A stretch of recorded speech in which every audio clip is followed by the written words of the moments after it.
Good afternoon, ma'am. Good afternoon, classmate. Our report is chapter 14 and 15, which is capital, structure, and leverage. I am Catriel Fm, the first reporter. In chapter 10, we calculated the weighted average cost of capital or WACC. We assumed that the firms had a specific target capital structure. However, target capital structures often change over time. Such changes affect the risk and cost of each type of capital, and all this can change the WACC.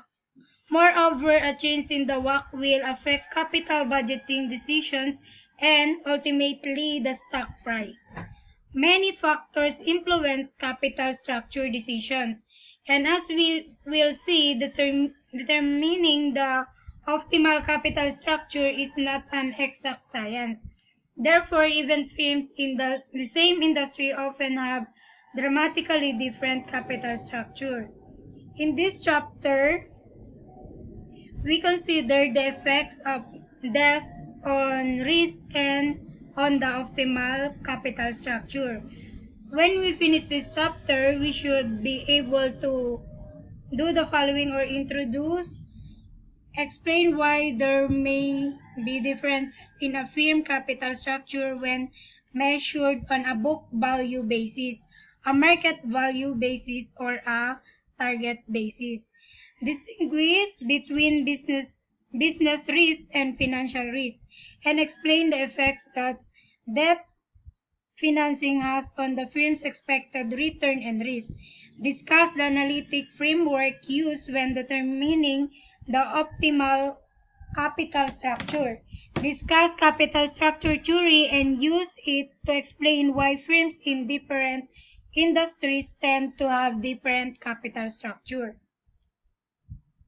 So, book market or target weights. The term capital refers to investors' supplied funds, debt, preferred stock, common stock, and retained earnings. In this, account payable and accruals are not included in our definition of capital because they are not provided by investors. They come from suppliers, workers, and taxing authorities as a result of normal operation, not as investment by investors. A firm capital structure is typically defined as the percentage of each type of investor supplied capital, with the total being 100%. The optimal capital structure is the mix of debt, preferred stock, and common equity that maximizes the stock's intrinsic value. As we will see, the capital structure that maximizes the intrinsic value also minimizes the WACC.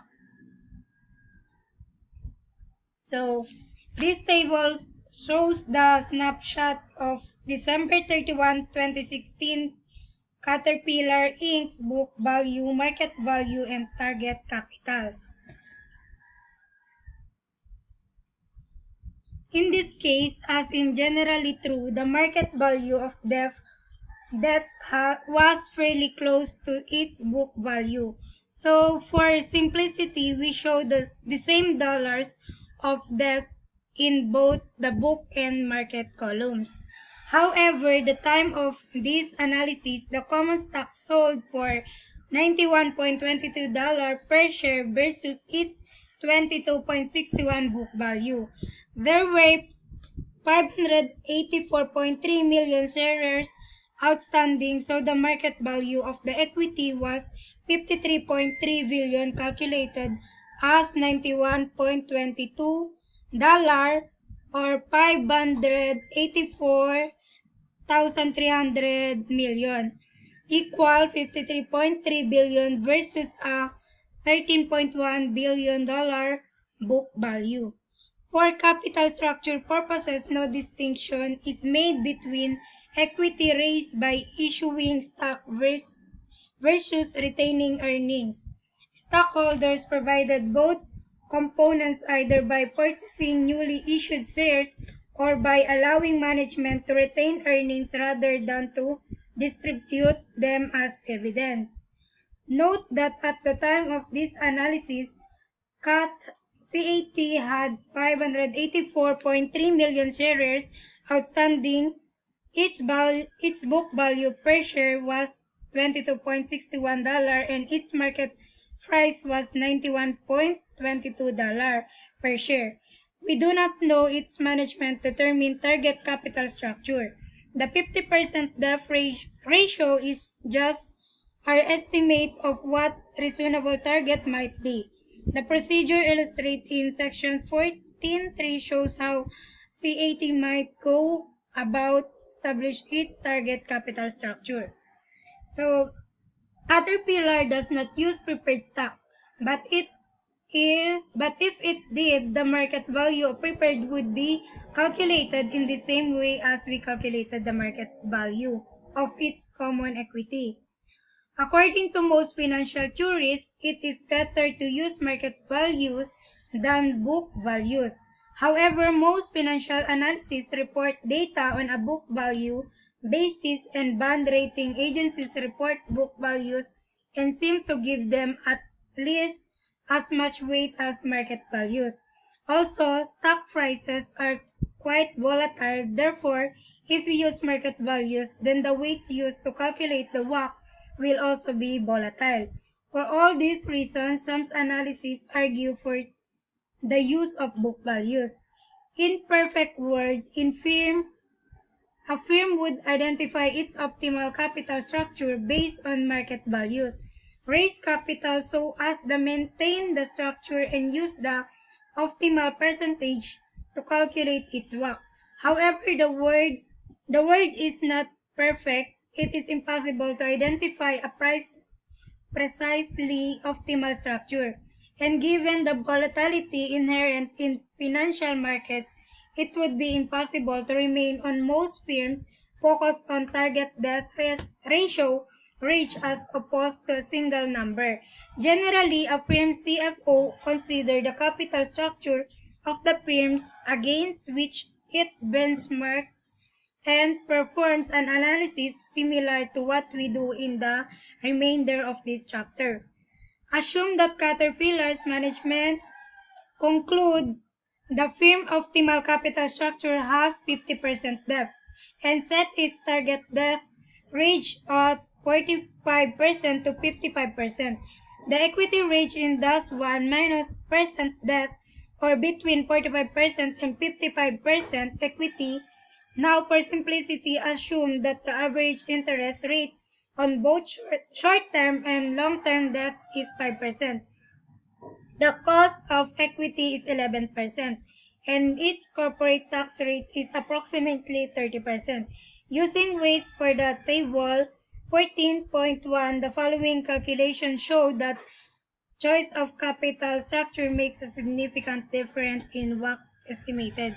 So, ito yung kung paano kuhanin yung differences in WACC estimates. Then, the greater difference between the stock book value and market value, the greater the difference between the alternate WACCs. Using 50% midpoint target debt ratio, our estimate of CAT's WACC for an average risk project would be 7.25% or approximately 7.3%.